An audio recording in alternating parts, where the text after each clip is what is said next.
वडाच्या पानासारखा आईच्या गर्भाचा आकार असतो महाराज. आईच्या गर्भाचा आकार वडाच्या पानासारखा आहे. वडाच्या पानाला जशा शिरा असतात आणि वरी एक देठ असतं, तसं बाळाची नाळ म्हणजे आईच्या त्या गर्भपिशवीचं एक प्रकारचं पान आहे, त्याचं देठ आहे. आणि त्या वडाच्या पानावर हे देहरूपी मंदिर देवानं बांधलंय. आणि हे देहरूपी मंदिर बांधलं, पण त्याचा अगोदर कळस निर्माण केला, म्हणजे डोकं निर्माण केलेले देव. आणि हे वैद्यक शास्त्राला आव्हान आहे, मेडिकल शास्त्राला आव्हान आहे, हो मेडिकल असोसिएशनला आव्हान आहे महाराज. हो आतापर्यंत डॉक्टरी क्षेत्राला सुद्धा कळालं नाही. अरे 3-4 महिने झाल्याशिवाय कशाचा गर्भ हेच कळत नाही, ती बाकीच्या गोष्टी कशाला. पण ब्रह्मचर्य धारण करणाऱ्या ज्ञानोबरायनं इति गुह्यतमम शास्त्र गूढ शास्त्र सांगितलं. आईच्या गर्भामध्ये पहिल्यांदा देहरूपी मंदिर देहरूपी देऊळ बांधित असताना अगोदर कळस निर्माण केला. कळस निर्माण केला म्हणजे डोकं निर्माण केलं.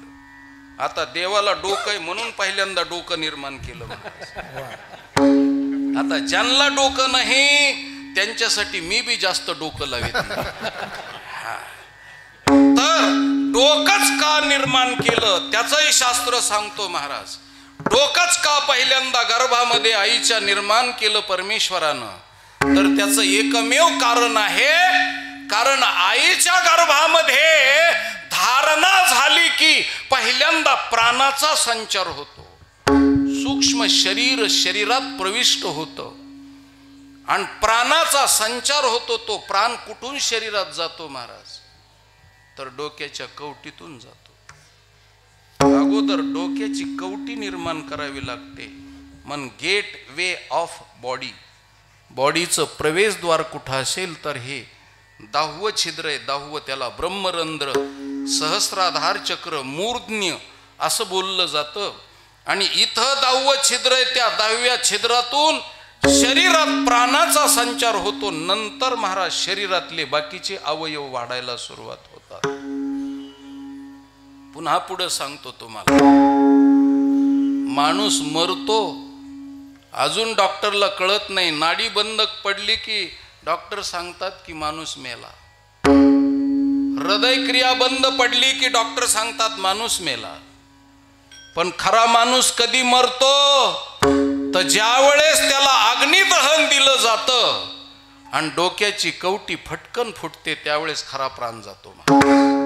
म्हणून डोक्याच्या कवटीतून प्राण येतो आणि त्या डोक्याच्या कवटीतूनच प्राण निघून जातो. म्हणून आपल्या हिंदू धर्मामध्ये डोक्याची कवटी फुटल्याशिवाय आणि घट फिरून डाव्या हातानं बोंब मारल्याशिवाय, कारण शिमग्याच्या टाइमला उजव्या हातानं बाप मेल्यावर डाव्या हातानं बोंब मारावं लागते. हे बी माहित नाही काही काही तर ती बी बोंब मारित नाही.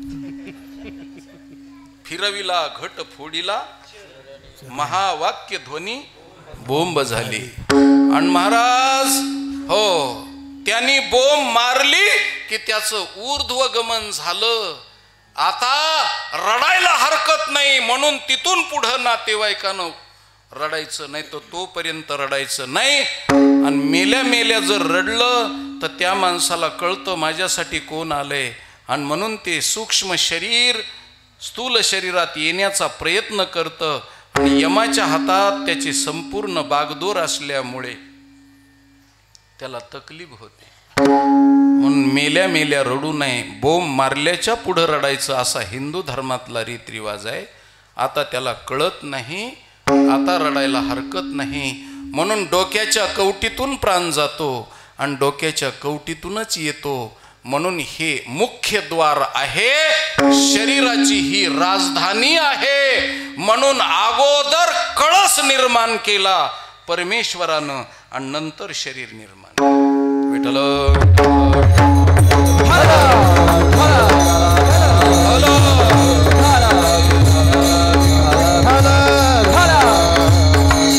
येडे लोक उगच म्हणते डोळ्यातून गेला, नाकातून गेला, कानातून गेला.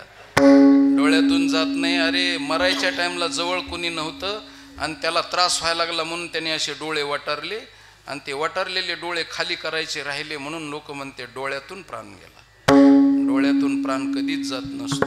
हो, कानातून नाकातून नाही. 3.5 कोटी छिद्र आहेत शरीरावरती, पण एकाही छिद्रातून तो जात नाही. फक्त इथालच्या छिद्रातूनच जातो महाराज, कारण आला तिथूनच जातो. आता मी ज्या मार्गानं तुमच्या गावात चिकणीत आलो त्याच मार्गानं जाणार ना बाहेर. एकच मार्ग आहे बाहेर जाण्याकरता. संगमनेरून आलो, संगमनेरकडे जायचं, एकाच मार्गानं जायचंय. तसं शरीरात आले तसं ती जसे आले तसेच जायचंय. हा सोपा मार्ग आहे. अहो माणसाचंच काय घेऊन बसले तुम्ही. हो, तुम्ही शेतामध्ये जर बियाणं पेरलं तर पूर्वीच्या काळात म्हणायची वडील मुलाला, पेरणी केलीस, चक्कर मारायला येडा करायला गेलास का नाही. हो, तो म्हणतो गेलतो ना. मग कस काय झालंय, उकरून बघितलं का. मग ते म्हणतो उकरलं. हो, मग काय, डोकं वरी काढलंय. धान्यानं काय केलंय, डोकं वरी काढलंय. अजून मी माझं कीर्तनात बोलणं ऐका आणि घरी मटकी, मूग, हो द्विदल धान्य, कोणतं बी धान्य भिजायला टाका. बघा अगोदर वरचा मोड निघतो का खालचा मोड निघतो. वरचा मोड निघतो म्हणजे अगोदर डोकं निर्माण केलेलं आहे. सजीवामध्ये डोकं निर्माण केलेलं आहे देवानी आणि नंतर पाय निर्माण केले. म्हणून हे पाय नंतर आहेत. हे कर्मी इंद्रिय आहेत महाराज, कर्मी इंद्रिय. आणि ज्ञानेंद्रिय डोक्यात आहेत. वरी येतात ज्ञानेंद्रिय सगळे. हो, मोठमोठ्याल्या मंत्र्याचे क्वार्टर वरी येतं. म्हणून वरी सगळं शासन आहे, खाली प्रशासन आहे महाराज, आहे का. हो, अन्न पुरवठा मंत्री वरी येतं, खाली फक्त गोडाऊन नाही नुसतं, हे गोडाऊन नाही. पण अन्न पुरवठा मंत्र्याला कळालं पाहिजे की गोडाऊन मध्ये किती टाकायचं. त्यांनी जर वरचा पुढचा खालचा विचार न करता जर गोडाऊन मध्ये जास्त माल भरला, हो, तर रात्रीच्या 2 वाजताच अवकाळी पावसाला सुरुवात होऊ शकत. हो, विजाचा कडकडाट आणि ढगाचा गडगडाट होतो आणि ताशी 200 किलोमीटरच्या वेगानं वादळ सुटतं राजा. शेजारचे पत्र उडून जायचा कार्यक्रम असा. असं आहे त्याच. म्हणून वरी ज्ञान इंद्रिय आहे. डोकं अगोदर निर्माण केलेलं आहे देवाने. म्हणून माझ्या तुकोबाबलं ज्ञानोबरायांनी सांगितलं वरी, हो, अगोदर वडाच्या पानावर देऊळ उभं केलं, आधी कळसू मग पाया रे, अशी गोष्ट आहे. आणि मग तुकोबरायनं सांगितलं की भक्ती करीत असताना माझ्या परमात्म्याने माझ्यावर एवढा उपकार केला की माझ्या पंचमहाभूताच्या या देहाची आसक्ती खाऊन टाकली. आसक्ती खाल्ली आणि मला जीवन मुक्त करण्याचा प्रयत्न माझ्या परमात्म्याने केला. माझ्यावर उपकार केला, कारण मी देवाला प्रार्थना केली होती, देवा आता ऐसा करी उपकार, देहाचा विसर पाडी मज तरीच हा जीव सुख पावे माझा, परवेकेशी राजा कळू आले. म्हणून त्या परमात्म्याने भक्ती करत असताना न मना देह माझा ऐसा मग भरवसा कळेल. हो, विठ्ठल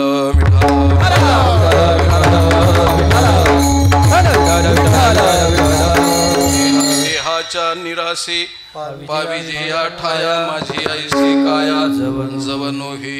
हो, देहाचं बाद सामान्य अधिकरण्य झालं पाहिजे, देहाचा निराश झाला पाहिजे पूर्णपणे. हो, 5 कोशाचा निराश झाला पाहिजे, देहाचा निराश झाला पाहिजे. हो, म्हणून हो, भक्ती ते नमन, वैराग्य तो त्याग, ज्ञान ब्रह्मी भोग ब्रह्मतनु, देहाच्या निराशे पाविजे या ठाया आणि माझी ऐशी काया जवनो हे.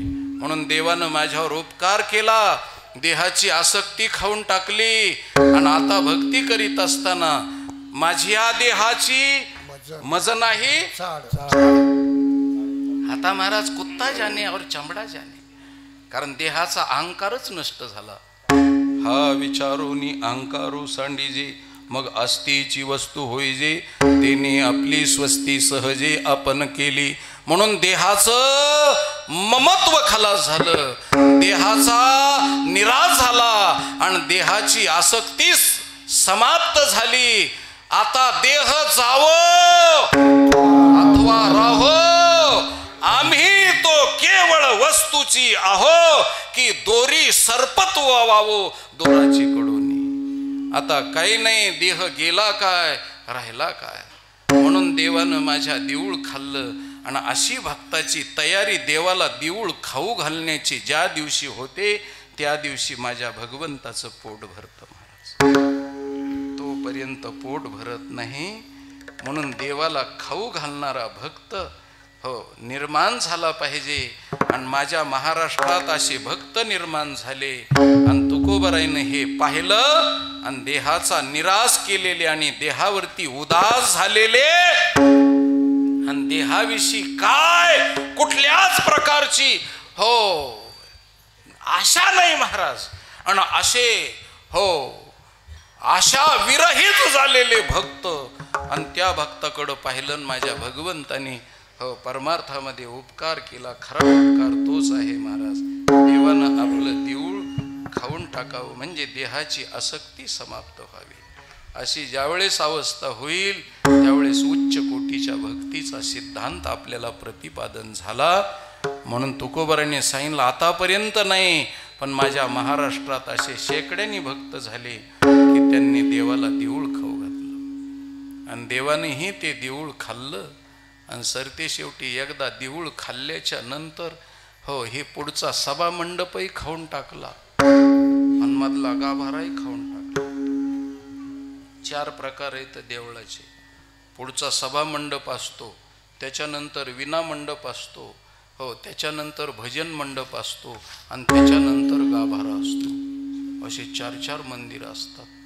तसं स्थूल शरीर मोठा मंडप आहे हो, त्याच्यानंतर सूक्ष्म शरीर हो वेगळा पुन्हा अजून विना मंडप आहे. त्याच्यानंतर कारण शरीर म्हणजे भजन मंडप आहे. आणि त्याच्यानंतर अंतःकरण म्हणजे गर्भागृह आहे. आणि ते गर्भागृह सगळं खाऊन टाकलं. साठविला हरी साठविला हरी साठविला हरी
साठविला हरी जी ही हृदय मंदिरी. त्या देवानं देहाची आसक्ती तर खाल्ली पण हृदय रूपी मंदिर खाल्लं. आणि त्या हृदय रूपी मंदिराला 4 कोण आहेत महाराज. 4 कोण आहेत.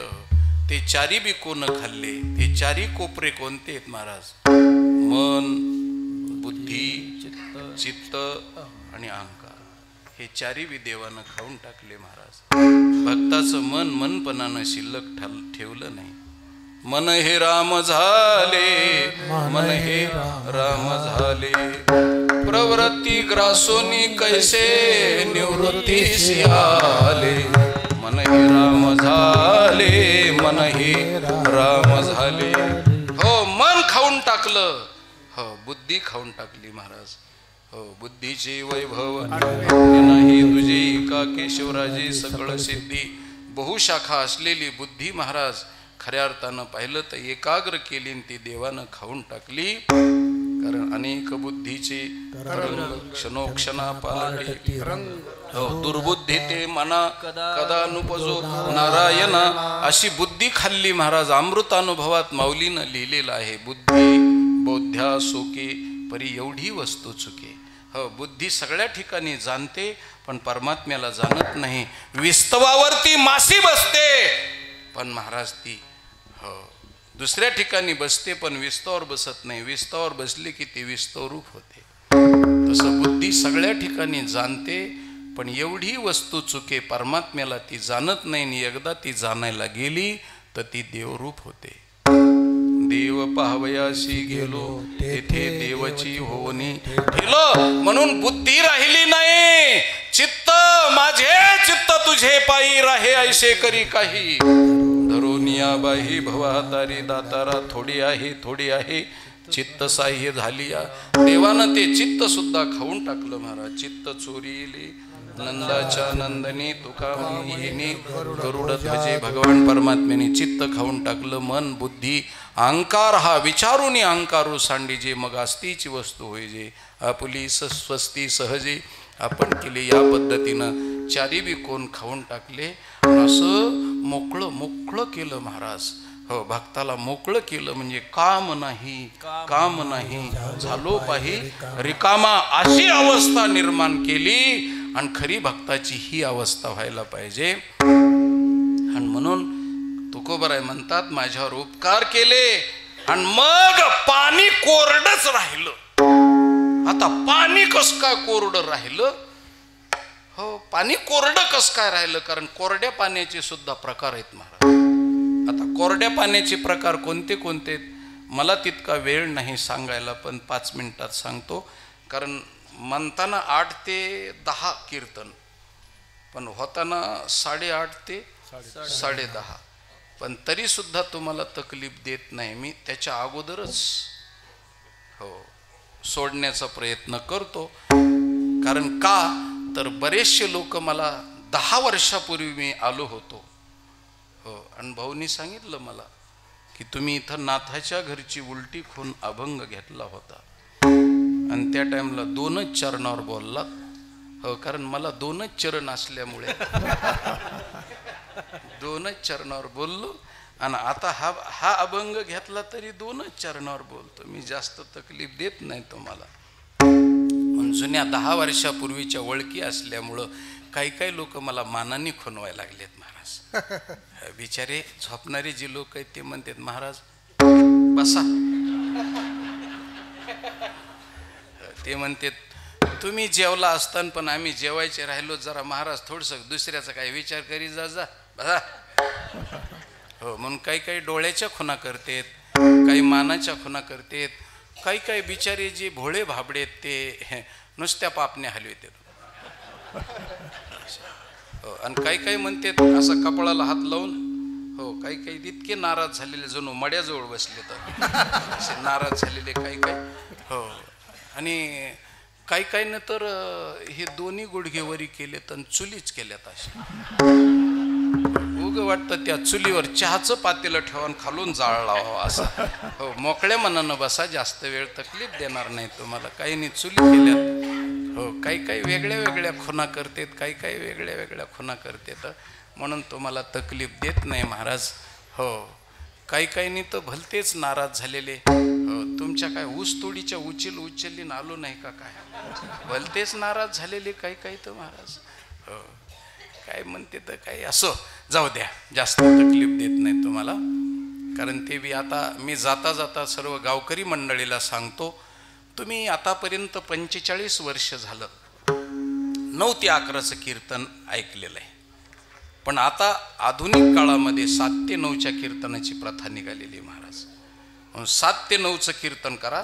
तुम्हाला कामाला आडवं नाही, कशाला आडवं नाही, काही नाही. कोणी काही बी जरी सांगितलं तरी गाईच्या धारा शेतातलं सगळं 6 वाजेपर्यंत 6:30 वाजेपर्यंत आटपा. घरी आलं बायकोनी कोरा चहा करून दिला मस्तपैकी. चहा हाणायचा आणि इथं यायचं. आणि इथं आलं की 7 ते 9 कीर्तन झालं की नुसतं फक्त तोंड इकडं तिथे इकडं करायचं. आणि जाग्यावर एका वाडीमध्ये तर सगळं जेवण 10ला तर घरी जाऊन मस्त पैकी डाराडूर झोपायला मोकळी, म्हणजे कीर्तन करायला बी तकलीफ नाही आणि झोपणाराला बी तकलीफ नाही. आणि बायकाला तुम्हाला सांगतो आमच्या माता भगिनीला की घरी स्वयंपाकच करायचा नाही, आणि स्वयंपाक नाही केल्यानंतर हे तिथं घुटमळतच नाहीत, मंदिराकडेच निघते नीट. आणि ती म्हणते मी चालले कीर्तनाला, तुम्हाला थांबायचं तर थांबा. आता त्याला तिच्याशिवाय करमत नसल्यामुळे ते माग माग येतच महाराज असं. हो पुढे हो भक्तीने धरिले हाती मागे ज्ञान वैराग्य धर्म येते सगळे येतात महाराज मग पाठीमाग. हो लांब बसून का होईना पण ऐकल्याशिवाय राहत नाहीत. हो आणि पहिल्या तोंडाला जेवल्याशिवाय आणि एकदा ढेकर दिला की काम झालं महाराज. इथं तुम्हाला सांगतो 7 ते 9चं कीर्तन ठेवलं इथं जागा पुरायची नाही, पण तुम्हाला पहिलं सुटाना 9 ते 11चं, म्हणून तुम्ही 8 ते 10 जरी केलं असलं तरी सुद्धा तुम्ही काय करतात की हो तिथपर्यंत निघूनच घालतात. हो हो हो खरं सांगतो महाराज, मी 9ला बोलायला सुरुवात केली. हो आता उग 2 मीटर मध्ये कसा शर्ट बसायचा, धड बनेन बसाना शर्ट व्हायना वडून वडून खाली हो बसवायचा. आता काय करावं त्याला. विडाल विडाल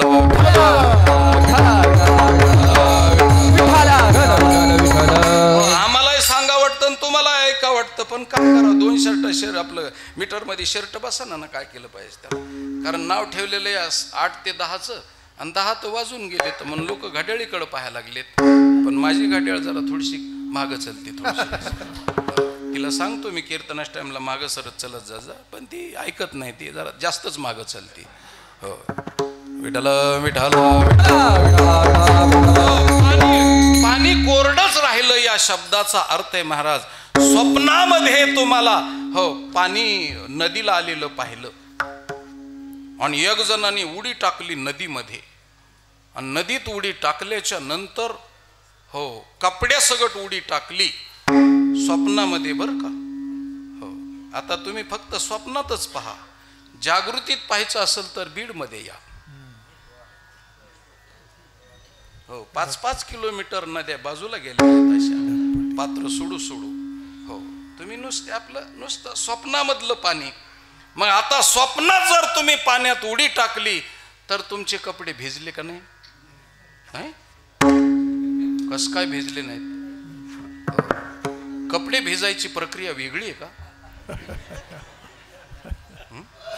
अंतरून बिवलं झालं नाही काहीच नाही. हो कारण स्वप्नातलं पाणी कोरडं आहे महाराज.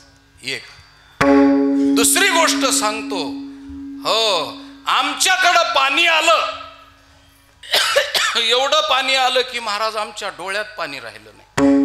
त्याला सुद्धा कोणीतरी थोबाडीत मारली तर डोळ्यात पाणी यायला लागलं. हो आमच्याकडं डोळ्यात पाणी हो आलं नाही, इतकं पाणी नद्याने आलं. आणि तुमच्याकडच्या लोकांनी मोबाईल मध्ये आणि टीव्हीवर पाहिलं आहे का नाही? मग तुमच्या टीव्ही वाहून गेल्या का नाही? नाही का? अरे टीव्हीतलं पाणी कोरडंय. हो टीव्हीतलं पाणी कोरडंय, स्वप्नातलं पाणी कोरडंय. भिंतीवर कॅलेंडर अडकवलं त्याच्यावरती जर समजा धबधब्याचं चित्र काढलं तर भिंत कधी वाहून जाते का? नाही, कारण कोरडंय.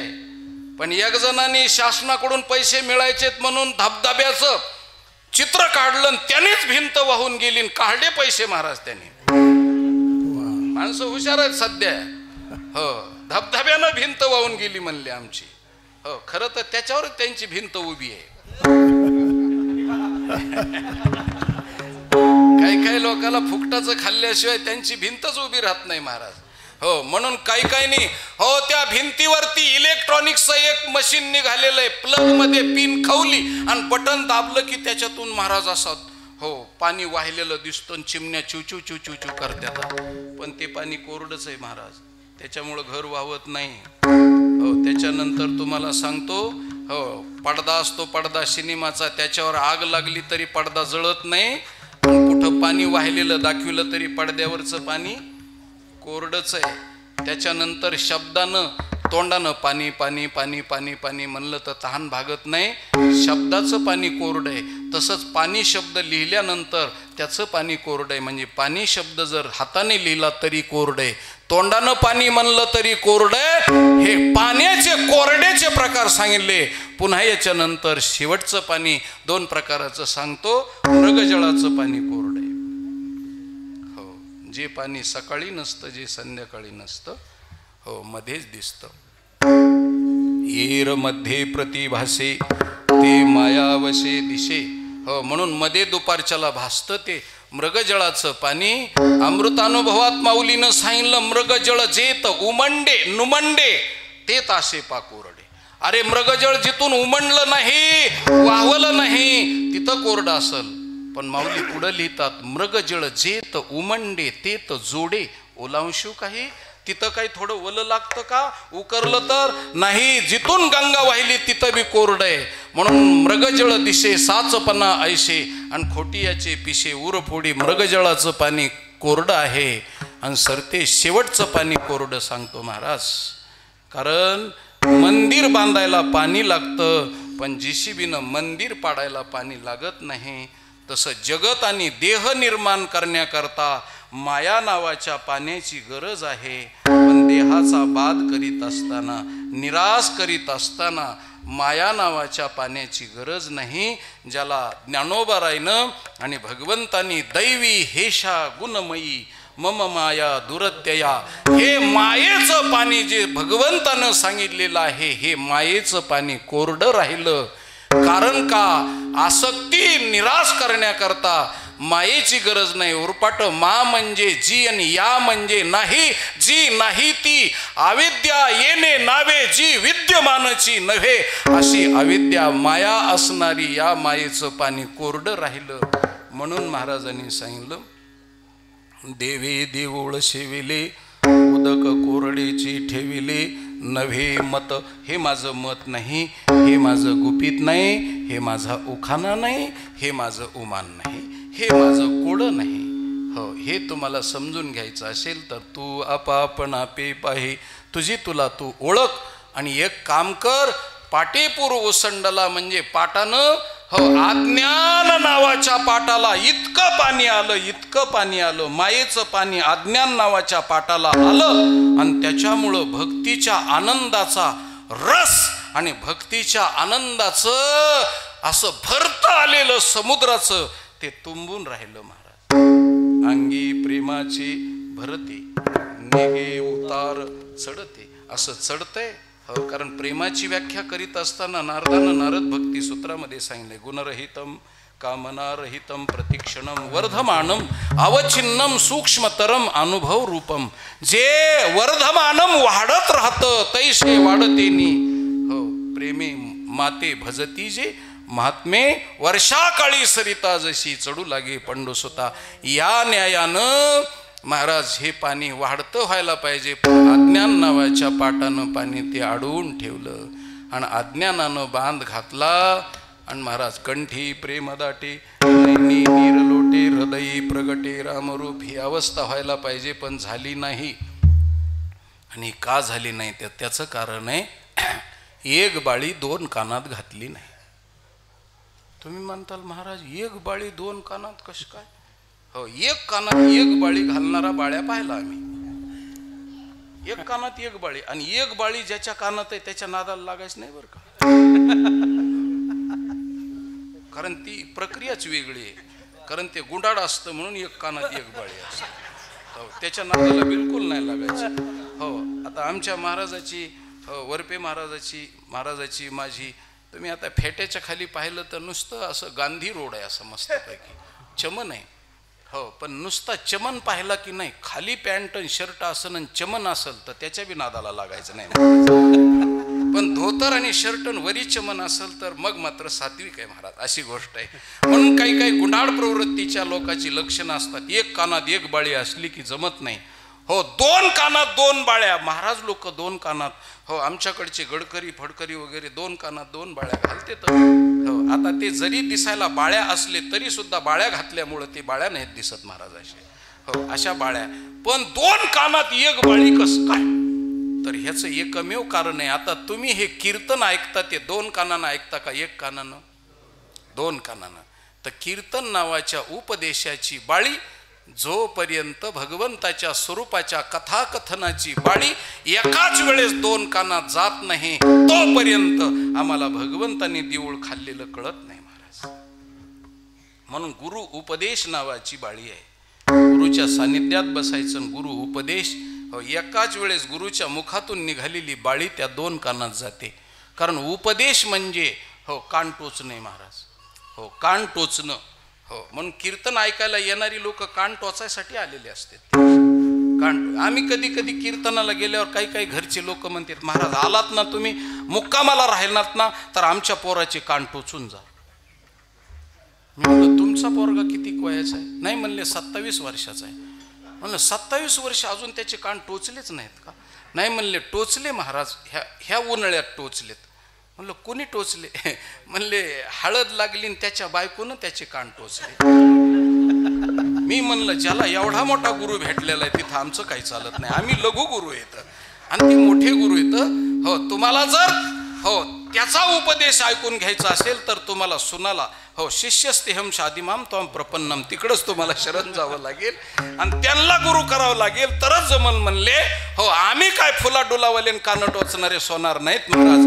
म्हणून कान टोचणं म्हणजे गुरुचा उपदेश नावाची बाळी एकाच वेळेस 2 कानात गेल्याशिवाय स्वतःचं रूप आणि देवानं खाल्लेलं मंदिर कळत नाही आणि आनंदाचा पाठ कळत नाही. आणि अशा पद्धतीनं एकदा मंदिर खाऊन देहाची आसक्ती समाप्त झाल्याच्या नंतर पैस म्हणजे रिकामी जागा झाल्याच्या नंतर त्याची अनुभूती, त्याचा रस आणि त्याची गोडी अद्भुत असते. आणि अशी गोडी आपल्या जीवनामध्ये यावी म्हणून तुकाराम महाराजांनी सांगितलं, तुका म्हणे पैसा, तुका म्हणे पैसा, तुका म्हणे पैसा, तुका म्हणे पैसा, तुका म्हणे पैसा,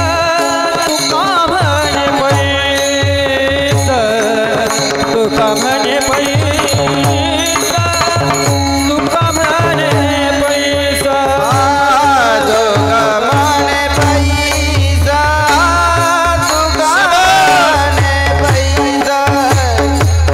तुका म्हणे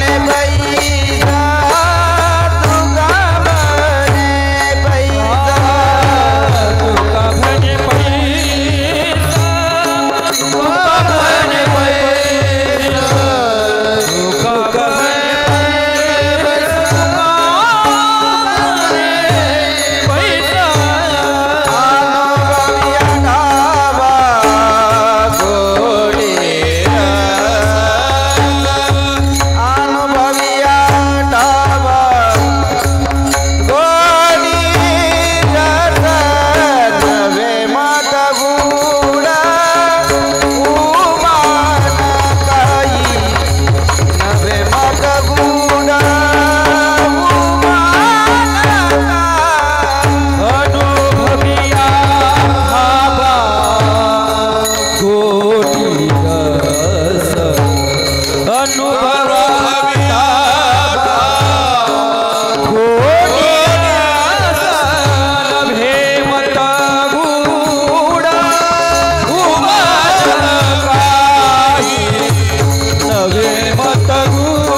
भागवत बाबांच्या चरणी, तुमच्यासारख्या सोन्यासारख्या श्रोतृवर्गांच्या अधिकार संपन्न टाळकरी वृंदांच्या आणि सर्व देणगीदाराच्या आणि भागवत बाबांच्या भक्त मंडळीच्या आणि सर्व सेवेकऱ्याच्या पायावरती ही सेवा समर्पित करून माझ्या सेवेच्या पुण्याईनं तुम्हाला उदंड आयुष्य मिळावं, धनधान्य आयु आरोग्य संपत्ती संततीचा योग तुमच्या जीवनामध्ये घडावा एवढी अभ्यर्थना प्रार्थना अर्जदस्त विनंती करतो आणि माझ्या शब्दाला विराम देतो. कोणी उठू नका. विठ्ठल जय जय विठ्ठल, विठ्ठल जय जय विठ्ठल, जय जय विठ्ठल. बोली नेले पुरी पुरी करा क्षमा महाराज तुम्ही नाही उच्चारला अधिकार दिया.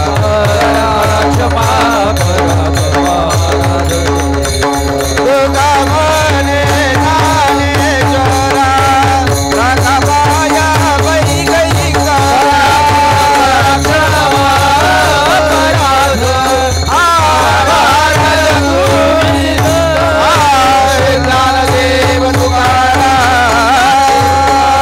तुकाराम तुकाराम